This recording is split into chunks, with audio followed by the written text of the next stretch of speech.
Yeah, this thing swallows that. Hole.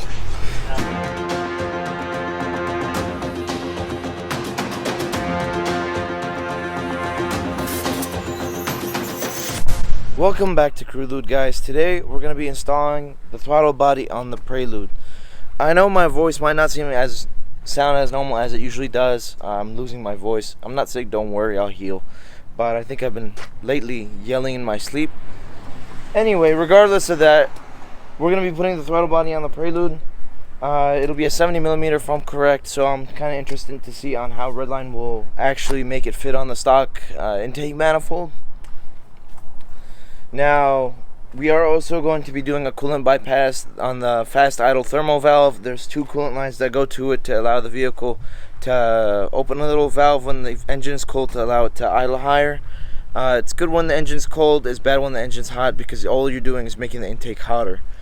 Other than that, that's what we're doing today. I guess I'll see y'all at Redline Performance. Good morning. Good morning. How are you doing, sir? Is it okay if I stick the camera in your face today? It doesn't matter.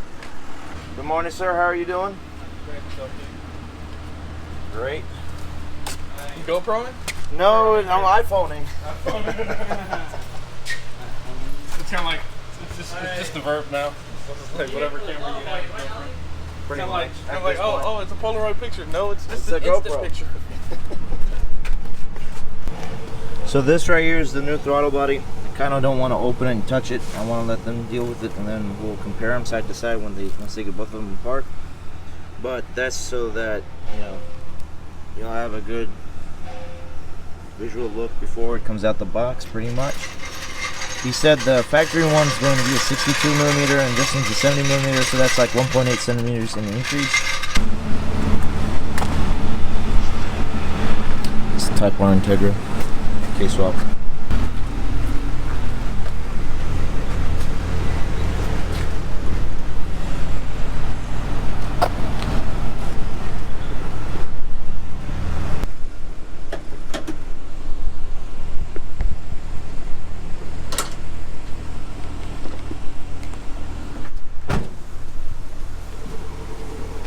I gotta go grab mine. This is too hot for this shit yet.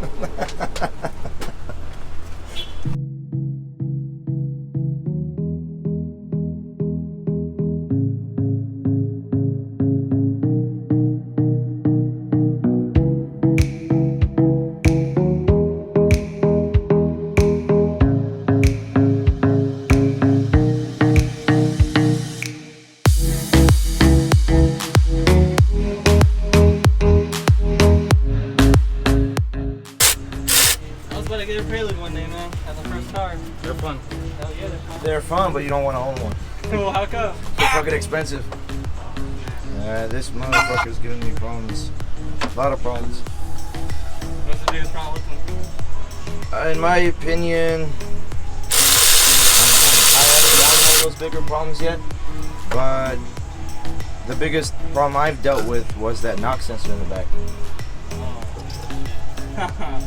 It's like behind you. Yeah, it's back there. It's not easy accessible, but it definitely ain't no 1UZ knock sensor. So Yeah. like he's got an SC400, man. That's like far more Advanced. expensive when it comes to replacing things. Yeah.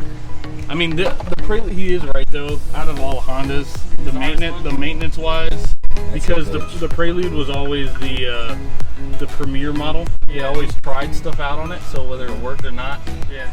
you found that on the Prelude. I like them now. Torque monster, that's what it is. Yeah, they're cool. So can we compare the sizes on the thing between the two? Yeah, this thing swallows that. Hole. Okay. And then can I get a picture of both of them side by side? Great white. Minnow. Oh yeah. So basically untuned, I'm expecting 2 horsepower. What's probably going to happen Is this just going to is increase?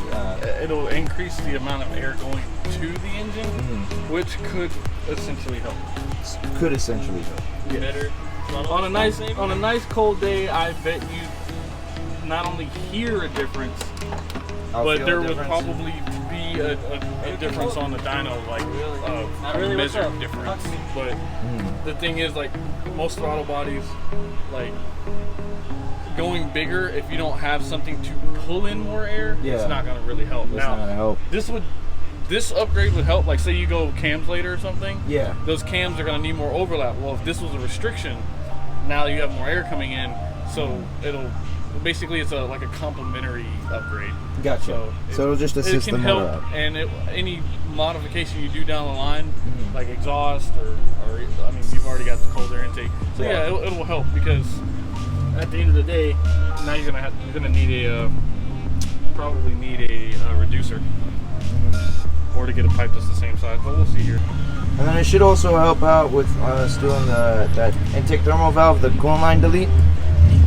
It should help out with getting the intake air temps down too, right? Yes. You ready?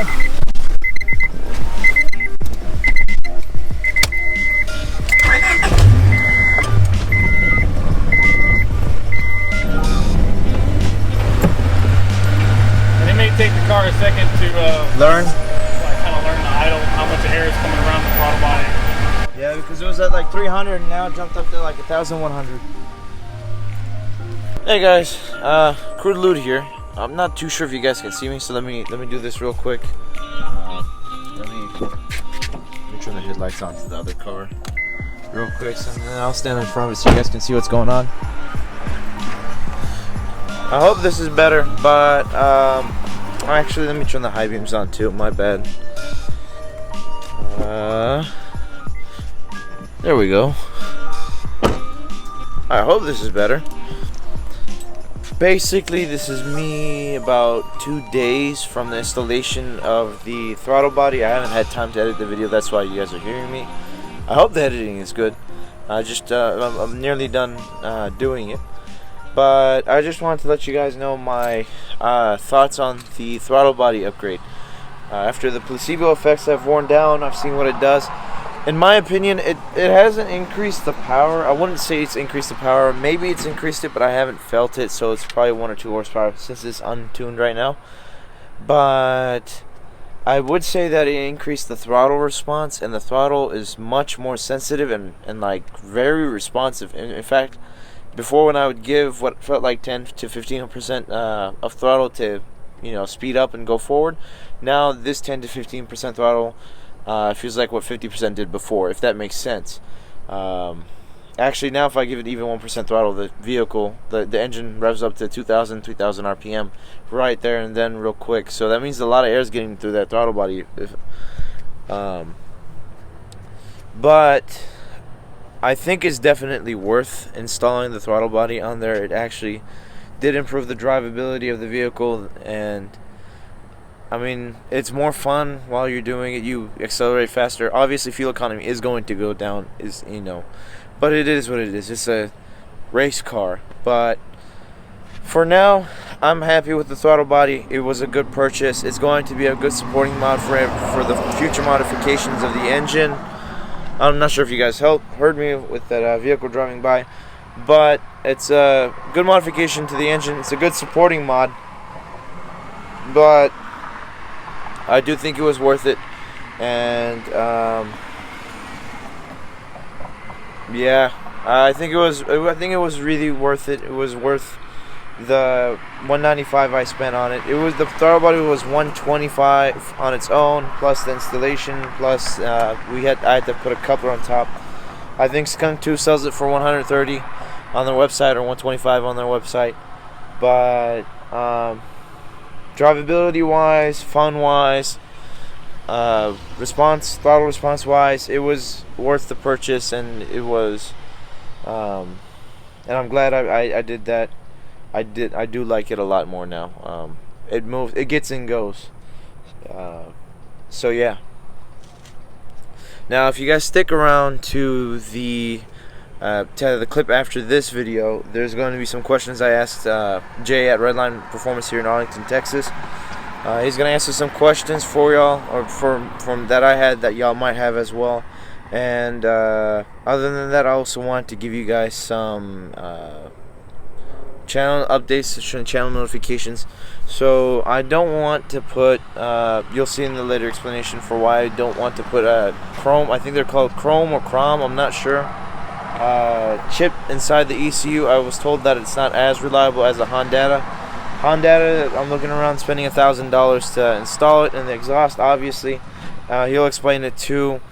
The header on its own, I think, is like $400 for the long tube headers, and then I'm just gonna have a exhaust shop pretty much weld the 2.5-inch pipe all the way to the back, put a MagnaFlow or a Flowmaster, whatever I can find that sounds nice. If Corsa makes any mufflers that sound good for 4 cylinders, I'll put one in the back and a tip, and EGR delete, obviously, all this and that. But I just want to let you guys know that there is going to have to be some time in between those modifications. For now, those modifications cost a lot more, and at the moment I don't have around pretty much around $2,000 sitting around, especially with college starting. You know, I gotta buy the school books, I gotta get ready, buy school supplies, but don't worry, those modifications are going to happen maybe within the next 3 to 4 weeks, hopefully sooner, but I can't wait till those modifications get done. Now, don't worry, uploads are going to happen. It's probably going to be very cheap, very economical upgrades here and there, stuff to make the car look better, and maybe me helping a friend out with their vehicle, installing some modifications or doing some kind of repair. But I do appreciate you guys watching and sticking around and watching her become the race car she's going to be. So if y'all don't mind, I'd just like to say thank you for watching. If you want to know what I spoke to Jay at Redline Performance, just stick to the clip after this. But thank you. I really do appreciate your guys' support. Okay, on the Prelude, do you recommend so there's going to be a long tube header that goes through for the new exhaust. Okay. Should I just dump it, or do a full through the back, or have it come out of fender, or? Well, if you're going to do the long tube header, it's going to go under the motor, most likely. Yeah. Are you daily driving it? Everyday I am car daily driving, but I used to have a Civic that was so loud you could hear it 4 blocks away. Okay. I don't know if it's because I'm older now, but I don't really like excessively loud cars. I love loud cars. I love to hear everything, but yeah, I would say I would go with the full exhaust. In my opinion, it sounds a little bit better. You can run it catless and no resonators. Just run a muffler. You get a little bit of noise, but not so much rasp. Yeah, in my opinion. And that way you can still like drive and hear, and if you want to answer a phone call or whatever, yeah, you can still do that. And I mean, plus, I mean, your car's hella clean. I wouldn't want to pop a hole in the fender and have the thing come out on the side. So. Okay, gotcha. But I mean, they make kits for it, so you could probably get like a Skunk 2, or they probably still make Gretty stuff. Or maybe not make it, but you could probably still find it, like a full exhaust.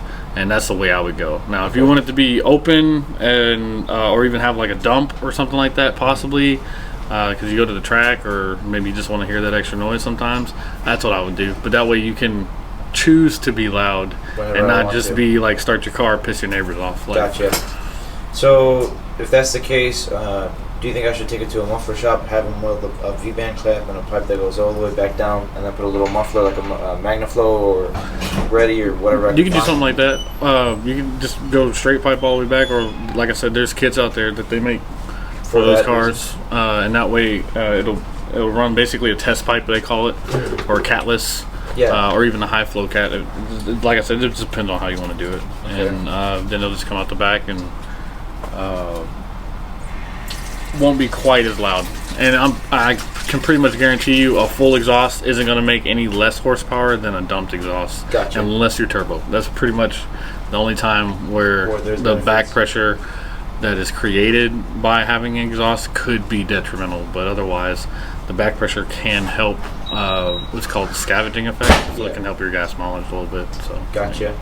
I know. Okay, another question: EGR valve. So I know that is supposed if you to can help delete with that, gas delete mileage. it. Delete it? Get the shit out of it. Okay, so when That I is do the... purely for emissions. And as far as it helping gas mileage, all I know is it hurts. It hurts? Because, I mean, you're recirculating used Exhaust gas. back into exhaust gas circulation. You're recirculating back Yeah. in. So, you know, that makes your, you know, can make your valves dirty, make your intake dirty, which means, you know, it can lower the octane of everything. So I would just delete. If you're gonna have a standalone ECU, Yeah. or Chrome or chip, something, I would just delete it. Okay, and y'all can do the delete, right? Yeah, Okay. there's usually plates that are made. Matter of fact, one of the Civics that we did had a delete. So yeah, you can either buy one or we can cut it and weld it off or shut it. Okay. Something like that. Now when I get the exhaust, I know the EGR valve. And this is works purely with for off-road use. for off-road use. Yeah. Just chip Yeah. the ECU. If you plan on keeping the car, longevity, from what I've seen, how you are with your car, you're meticulous and you care about the drivability, how it looks, any noise, ticks, things like that.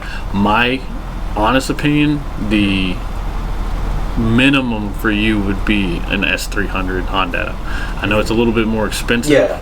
but I wouldn't do Chrome. Chrome is kind of one of those, it's kind of like the bare minimum, just period. Just like get it you can right. get it done and it'll work, and like with some fine tuning it can be all right.